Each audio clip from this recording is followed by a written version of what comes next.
A kislányom 2022. februárjában született, abszolút tervezett baba volt, és hát olyannyira tervezett, hogy ovulációs teszteket csináltam, de így elsőre sikerült, úgyhogy ennek nagyon örültünk. Az ő idejében már hallottam így elvétve a szavakat, hogy bába, meg otthonszülés, de így néztem, hogy otthon, hülye vagy? Tehát, hogy nem, biztos, hogy nem. De az első idején, hát még Covid volt, úgyhogy eléggé beszabályoztak dolgokat. Nálunk is a helyi kórházban nem feltétlenül lehetett bent apuka.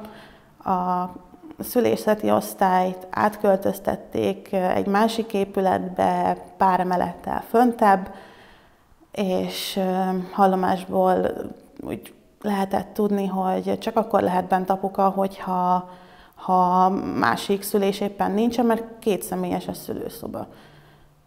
Na most olyan problémám is volt ezzel a rendszerrel, hogy császárosoknak, apukának bőrkontakt se volt, tehát én azt mondtam, hogy na jó, így nem. Tehát, hogy ha megszületik a gyerekem, én nem ilyen életkezdést akarok neki.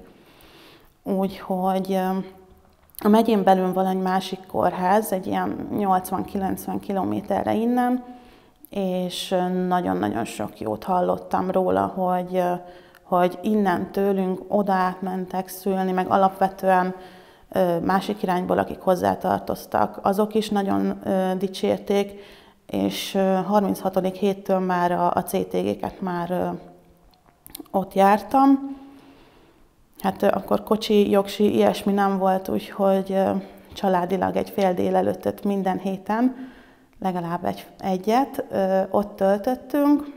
Nyilván, mivel látogatási tilalom és ilyen hasonlók voltak, én lehettem bent a kórházban, aki pedig vitt engem, ő meg az autóban várt január-télvíz idején, úgyhogy ez annyira nekik nem volt komfortos, de sosem mondták egy szóval sem, hogy hülye úri hóbort, és akkor ez biztos, hogy nem.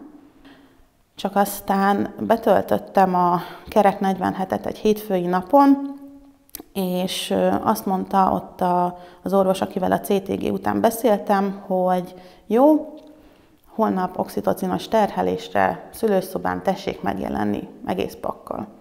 Hát mondom, jó. Másnap mentünk, emlékszem, éppen a papám vitt minket, és akkor a férjem is jött velünk.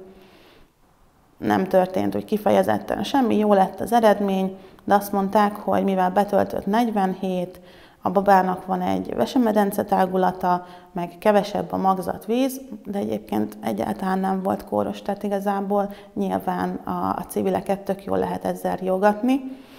Így azt mondták, hogy inkább maradjak benn, meg amúgy is távolság, amennyire mi ott lakunk, úgyhogy így a keddi napon 40+1-jel befeküdtem a kórházba.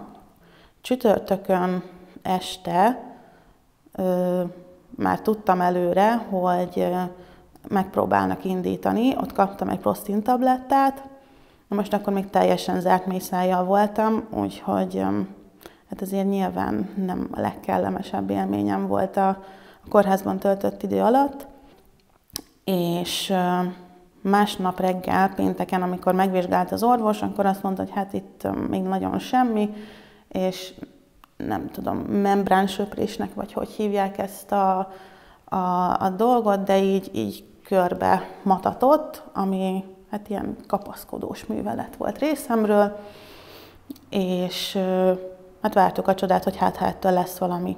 Hát nem lett.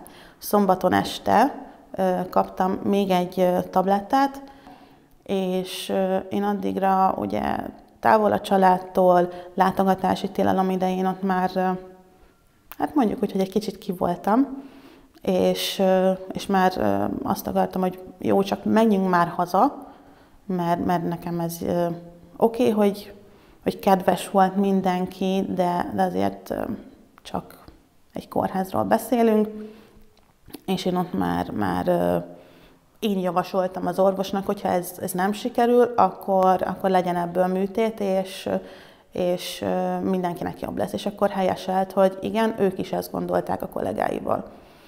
Úgyhogy megkaptam ezt a második tablettát, és vasárnap reggel, még a vizit előtt bejött hozzám a vizitelő orvos, meg ez a rezidens doktor is, és megvizsgáltak, azt mondták, hogy na, szülünk. Mondom, ez az, végre. És ezután szépen meg is kaptam az oxitocint és infúzióban.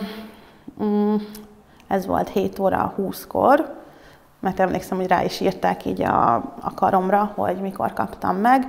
Na, akkor én riasztottam a családot, hogy anyu, gyertek. És akkor hozta a férjemet. Utána nem sok idő kellett, tényleg egy pár perc, és elkezdtek jönni a fájások, rögtön 1,5-2 percenként.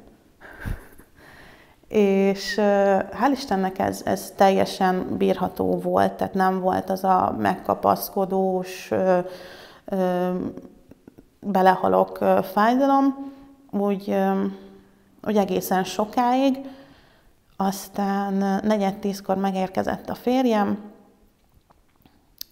Ott én azt hittem, hogy el fogom sírni magam, ahogy meglátom, de nem így lett, mert éppen fájásom volt, úgyhogy ez az egyetlen egy dolog volt, ami ebben megakadályozott, mert azért tényleg már közel egy hete nem láttuk egymást.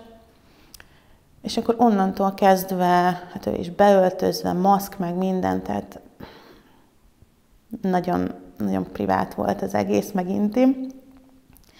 És hát én ott vajudgattam magamnak, egyre kintebb ültem az ágyon, mert félig lelógattam a lábamat, átültem a fotelba.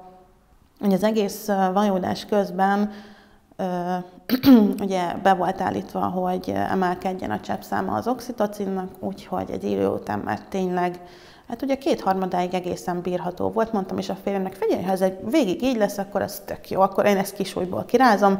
Hát igen, aztán jött a fekete leves.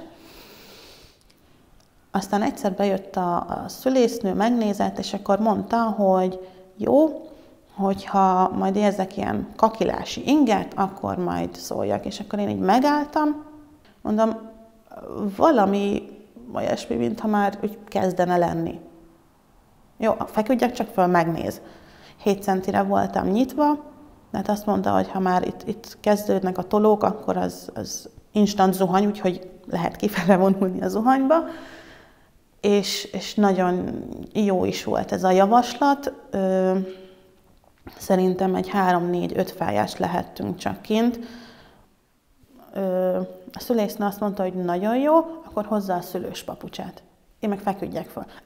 Mondom, hozzad a papucsot, majd utána fölfekszek. Mondom, én fekve biztos, hogy nem várom ki azt, de hát nyilván kitolni, meg hát úgy kellett, úgyhogy csak föl kellett feküdnöm, ahogy már visszaért a tím. Jöttek ugye a csecsemős nővérek, a doktornő, meg a szülésznő. Hát ugye alapvetően ez a rakt föl a lábadat ebbe a kengyelbe. Én megmondtam, hogy én nem akarom fölrakni, én itt akarom az ágyon tartani, és akkor előkerült egy ilyen ékszerű valami, amit szintén be tudtak így ebbe a valamibe rakni, amiben ezt a kengyelt is szokták, és akkor annak neki tudtam támaszkodni. Mondom, ez nagyon jó. És akkor ugye föl is ültettek, bal oldalamon a doktornő, jobb oldalamon a férjem, a babát meg ugye várta a szülésznő. Annyit kértem a szülésznőtől, hogy próbáljuk meg a gátvédelmet, illetve hogyha mégis vágni kell, vagy kell varni, akkor kérek érzéstelenítést. Most nem tudtam, hogy adnak-e alapvetően, vagy sem. Kellett vágni. És így egyszerűen annyira nem éreztem arra rá, hogy hova meg, hogyan kéne nyomni, hogy már vagy 8 fájás volt, és így nem akart átbukni a feje. Oké, az biztatott, hogy mondták, hogy látják, itt van már, meg mit tudom én. Végül is a doktornő így rátenyerelt a hasamra, és egyébként nagyon ügyes volt, mert hallom másoktól, hogy véraláfutásos lett neki ott utána, mert annyira erősen nyomták, nekem semmi nem látszott. És akkor már fáradt voltam, tehát azt mondtam, hogy jó, most már tök mindegy, csak jöjjön ki. Aztán végül is 13 óra 2 perckor meg is született a kislányunk, így nem egész 6 óra alatt. Egyből megkaptam a hasamra, és az első gondolatom, amikor így megfogtam, hogy végre vége. Annyira megkönnyebbültem, hogy jó, itt már bármi lesz, az már nem lesz ekkora volumen, és tök jó lesz. És végeztünk, és hurrá, vége.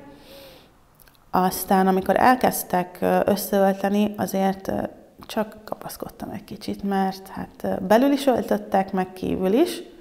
Mindenki rendbe lett, ott a szobán belül rakták tisztába, lefürdetve, felkarszalagozva a kislányunkat, és onnan átmehettünk egy ilyen aranyóra lyukba, vagy nem is tudom, minek mondjam, és az egy ilyen nagyon kis, kellemes hely volt. Volt egy heverő, meg egy fotel, és akkor ez így el volt választva egy függönnyel, úgy minden mástól, és akkor tényleg úgy ott lehettünk, nem tudom, szerintem egy 1,5-2 órát biztosan. Utána a szülésznő mondta a férjemnek, hogy jó, akkor elvisszük a babát, még maradhatnak egy kicsit ketten. Visszajött, és akkor elmentünk zuhanyozni, de annyira egy nagyon rendes szülésznő volt ő, hogy mielőtt beleléptem a papucsomba, hogy ne csúsztak el, még ki is törölte a lábam alól a vizet. És akkor visszamentünk a szobába, és nagyon rendesek voltak ott az osztályos nővérek is, mert még az ebélemet is elrakták, és akkor hozták újra melegítve, hogy na, akkor egyek.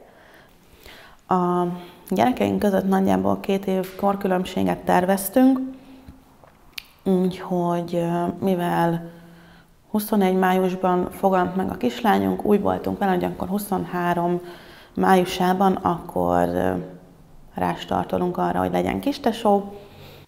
Mire ő megfogant, eléggé megfogalmazódott bennem, hogy kórházban nem szeretnék menni, hanem én otthon szeretnék szülni, mert oké, hogy pozitívan maradt meg bennem igazából az első szülés, mert úgy fogtam föl, mint egy feladatot, és hú, király, megcsináltuk, de azért csak szerettem volna, hogyha nem dömpingeznek ennyire, meg hát, hogyha indítással, meg ekkora oxitocin dömpinggel meg tudtam csinálni, és felvette a testem a ritmust, akkor saját magamtól is meg fogom tudni csinálni.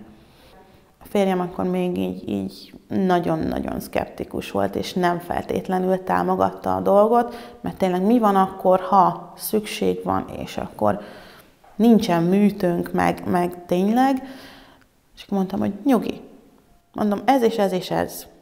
Tehát mondom, ezt így bekelik ki, azt úgy, mondom, nem lesz itt gond. Aztán, ahogy teltek a hetek,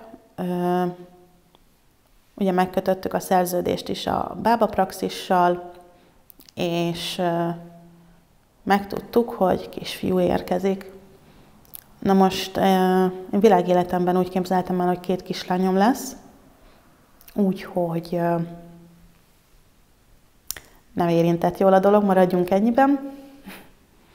De aztán valahogy mégis így feldolgoztam, megbékéltem, vagy nem is tudom, hogy mondjam, hogy kisfiunk lesz, amit azért csak nehéz volt, mert a belső hang azt mondta, hogy de basszus, nem kislány. És közben meg nyomtak kívül, hogy jó, hát az tök jó, akkor 1 lány, 1 fiú, nagyon frankok, tök jók vagytok. Igen, örülünk neki nagyon. Igen. Igen. Aztán valahogy a hetek múlásával mégiscsak sikerült, és a végére már kíváncsian vártam azt is, hogy a szülés milyen lesz, de hogy ő is, hogy milyen lesz. Meg volt beszélve anyukámmal, meg a hugommal, hogy ők fogják elvinni a lányunkat, és akkor, amíg születik a tesó, akkor velük lesz. És úgy érezték a levegőben, hogy itt lesz valami, úgyhogy itt hétfő délután ők el is vitték a nagylányt, és este még még ágyat szereltünk, mert nem jó csavar volt a kiságyban, és este olyan 9:30 magasságában feküdtünk le aludni, és én ott elkezdtem így 10 percenként érezni valamit. Aztán így semmi, belealudtam, nem is történt semmi, mondom, jó, akkor nem volt itt semmi, hajnal 4-kor fölébredtem, mondom, oké, írtam a bábámnak egy üzenetet, hogy már mintha lenne valami, de még semmi komoly. Majd eltelt maximum 5 perc, és 4 óra 24 perckor megérkezett az első fájás, és így, na ez az lesz. Úgyhogy fölkeltem, és kimentem a konyhába. Én megreggeliztem, megkávéztam. Mondom, nem tervezek vízben szülni, de azért mondom, hiába nincs medence, a kád legyen frissen takarítva, úgyhogy 2 perces fájások közben kitakarítottam a fürdőkádat. Aztán mondom, ha már tiszta a kád, akkor zuhanyzok is egyet. Na és attól úgy szétestek a fájások, hogy a fél percestől a 8 percesig minden volt. És kiszálltam, akkor még ugyanúgy visszafölöltöztem egy rövid nadrágba, egy trikóba, és akkor elővettem a labdát.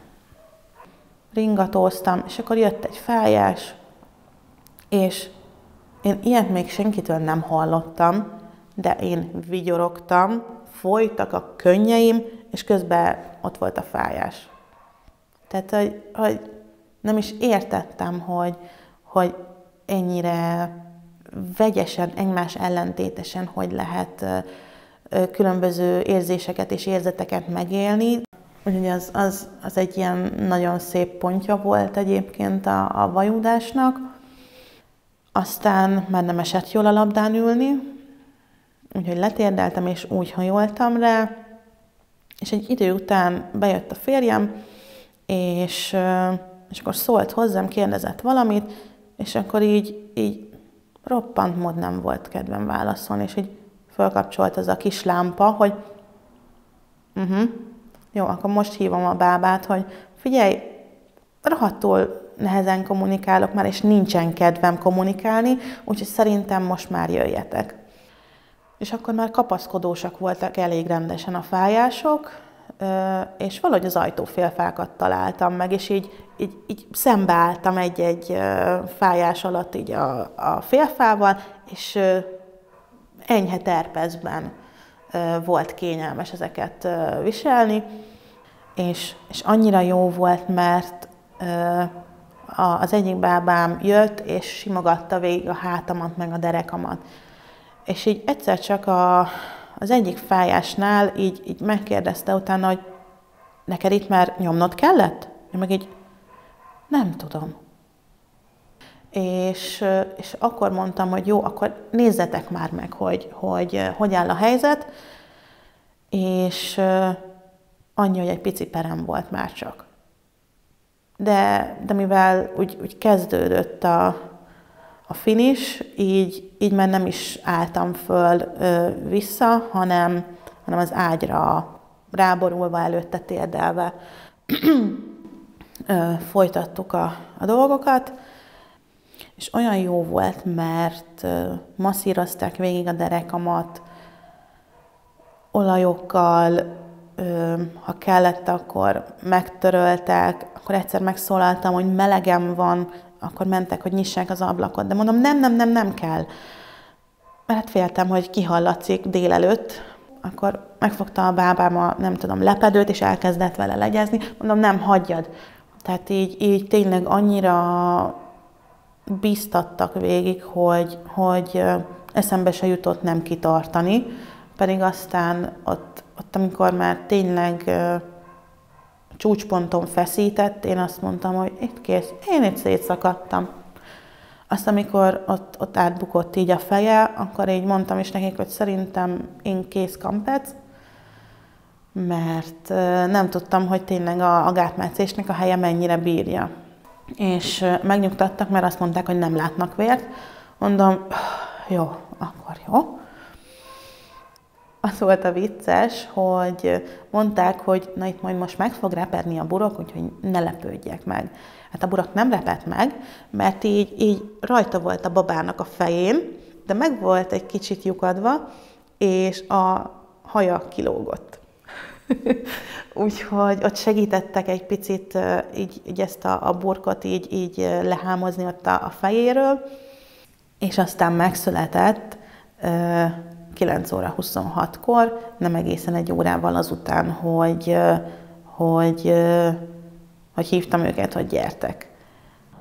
Aztán megfordultam, és megkaptam a mellkasomra a babát, és hát az első gondolatom viszont az volt, hogy sikerült, megcsináltam. Tehát azért ugye az első szülésemnél, hogy az volt, hogy végre vége, és ehhez képest a másodiknál meg, hogy megcsináltam, sikerült, tehát ég és föld a megélésnek a különbsége, és ott már délután az volt bennem, hogy de kár, hogy nem szülök többet. Tehát annyira egy pozitív, egy tényleg háborítatlan, tehát tényleg az, hogy semmit nem csináltak, és hogy ezt én csináltam, és ez engem annyira megerősített, hogy nagyon.